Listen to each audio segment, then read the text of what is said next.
Nobody can deny, can they, that the Fisker Karma is the lewdest wedge of car porn to hit the pavement since the onset of the 5 miles per hour bumper. From one 22-inch wheel to the other, the Fisker is a heartthrob, a design spectacularly unchained from the shackles of practicality and brand identity that enslave other automakers. It is an auto show concept car before it has been horsewhipped into bland banality by the finance, marketing, and engineering departments. It is a car built by a company started by a designer. The Karma also testifies to the many reasons why car companies are run by finance, marketing, and engineering types and not designers, especially designers like Danish Aston Martin stylist Henrik Fisker, he of the handmade suits and the blow-dried blonde coiffure. The Karma's wheelbase 124.4 inches, or about the same as a 1958 Edsels, is 9.4 inches longer than a Porsche Panameras. Yet the back seat is smaller than a Honda Fitz. A Kia Rio's trunk is more than twice the size of the Karma's. You try packing 2 carfuls of powertrain into something this low. The Fisker saddles its aluminum space frame with 1 engine, 1 generator, 2 electric motors, a 315-cell lithium-ion battery pack, a roof-mounted solar panel, and 3 separate liquid cooling systems, yielding a curb weight of 5,297 pounds. Leafy but useless bin, 22 inches. The cheapest version, the Eco Standard, costs $103,000, but if you desire a top EcoChic model such as this one, which is animal-free, it's $116,000. Add $3,200 for the sole option, sparkly silver paint, one of 4 diamond dust shades that includes bits of recycled glass. Ground up Opus 1 bottles, perhaps. It sounds like a recipe for overcooked pretentiousness. Maybe it is, but even if you're making a 57-point U-turn in the supermarket parking lot aisle because the Karma's turning circle is more than 40 feet, you look fabulous. Insert rock stars here. But is the Karma real? We will attempt to answer that question now that we have a testable unit, just 2 years after the federal government loaned the company $529 million and spawned a mini-industry of devout skeptics. At this writing, Anaheim, California, based Fisker Automotive claims to have built 1,250 production Karmas, one of which was supposed to be ours to test. But on the planned delivery day in late December, Fisker's men said the car showed up with outdated software. In place of the production unit, the company handed over an engineering development car running the correct software on its onboard computers. Off we glided to the test track. GM Turbo 4, no cows were harmed for this cabin. There's a lot to like here. The Karma has good visibility to the sides and rear, and especially forward over the Corvette-like batwing fenders and hood bulge. The front seats are plush and comfortable, not overly bolstered or sporty, but, like an old lazy boy, good for many hours of spinal serenity. The rear seats are confined and vertical, with little legroom and less headroom. Be prepared to apologize to those stuck in back as you scoot forward to make space. No cliches of black leather and polished aluminum inside this machine. As advertised, our EcoChic spurns animal skins for an assemblage of blue and cream faux suede accented by broad swaths of coarse fabric mottled with blue nibs. Blocks of burled wood salvaged from California wildfires, or perhaps from well-furnished California houses burned by wildfires, complete the interior's attractive feng shui. Instead of conventional buzzes or ding-dongs, the dash plays a medley of soothing hums and tones as part of the Karma's pseudo-futuristic theater. Gear selection is via buttons clustered onto a small pyramid on the center console. Push 1, and the pyramid responds by sending an arc of green aurora borealis through the console as the car sings Hu-Hu-Um. At low speed, speakers located behind the bumpers announce the Karma's presence to pedestrians with a sound.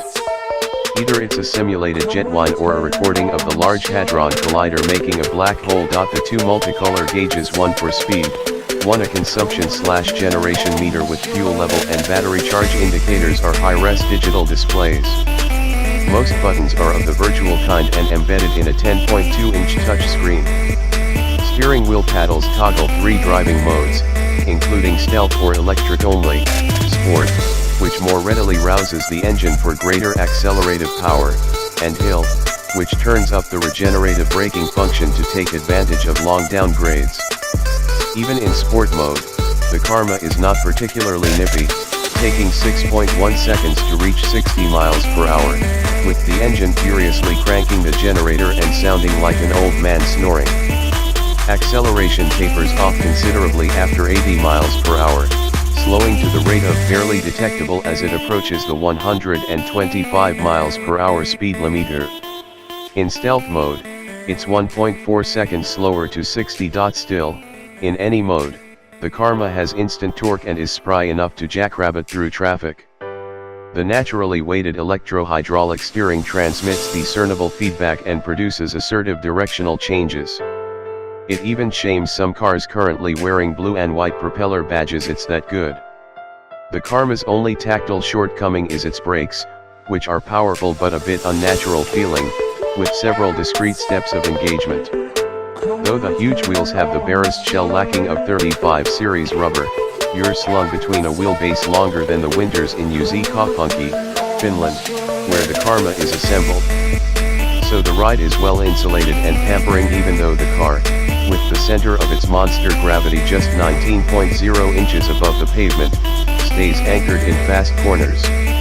In touchier bends, the understeer comes out, and our 0.87G skid pad reading demonstrates the bullying effect of the Karma's mass on the Goodyear Eagle F1 supercar tires. Anyone who buys a Karma in the next couple of years is a test pilot as much as a customer. The company has already recalled and fixed 239 cars for improperly positioned hose clamps in the battery's cooling system, which could lead to a fire. However, our development car showed precious few teething issues, some wind noise around a passenger side window and a little driveline shudder. Also, the panel gaps are bigger and the alignments less precise than hair-Benz or Lexus would allow. The Karma is not a rational choice. The Mercedes-Benz S-Class Hybrid is cheaper, the Lexus LS600H better built. An all-wheel drive Porsche Panamera V6 we tested was faster to 60 miles per hour by more than a second and $20,000 cheaper, and its fuel economy was not much worse than the Fisker's. At this stage in the Fisker's life, the Porsche would undoubtedly be more reliable. So perhaps the vital question spawned by this Gordian knot of engineering isn't is it real? Because it definitely is, but rather why'd Fisker bother? Well, because without the electric component, the Karma is just a pretty car with no pedigree.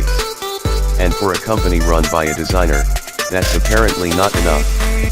The Karma is a series hybrid that operates somewhat like a diesel locomotive.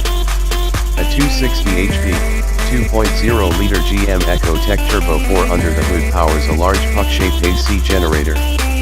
The exhaust exits from the small rocker panel cutouts behind the front wheels. The engine, or a wall plug, recharges the 20 kWh battery pack filling the high center tunnel. The pack and the generator juice the twin 201 HP electric motors that lie ahead of and behind the rear axle. Peak combined torque is 974 pound-feet at 2000 RPM. The battery pack is not especially large. The Nissan Leaf has 20% more capacity, so the Fisker's motors run solely on battery power for only 30 to 45 miles, according to the manufacturer.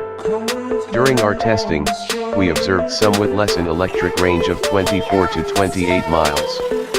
As in a Chevy Volt, both electric range and gas mileage can vary dramatically. For example, the Karma won't go as far in EV mode if you turn on the electric air conditioning, the electric heater, or the electric seat heaters. All four positions have them, climb hills, or do less regenerative braking, as on a freeway. When the batteries run low or when the driver wants to go faster, the engine automatically starts to recharge the pack and supply the motors with additional wattage. Eventually, you will have to either charge the car from the wall or refill the 9.5-gallon tank. The former takes 16 hours with the supply charger on a standard 110-volt circuit, much less if you have a 220-volt outlet or one of the various high-speed chargers available. The latter we had to do 4 times during our 638-mile test, with gas-only mileage ranging from 20 to 28 mpg and an average of 24, hardly a victory for the planet.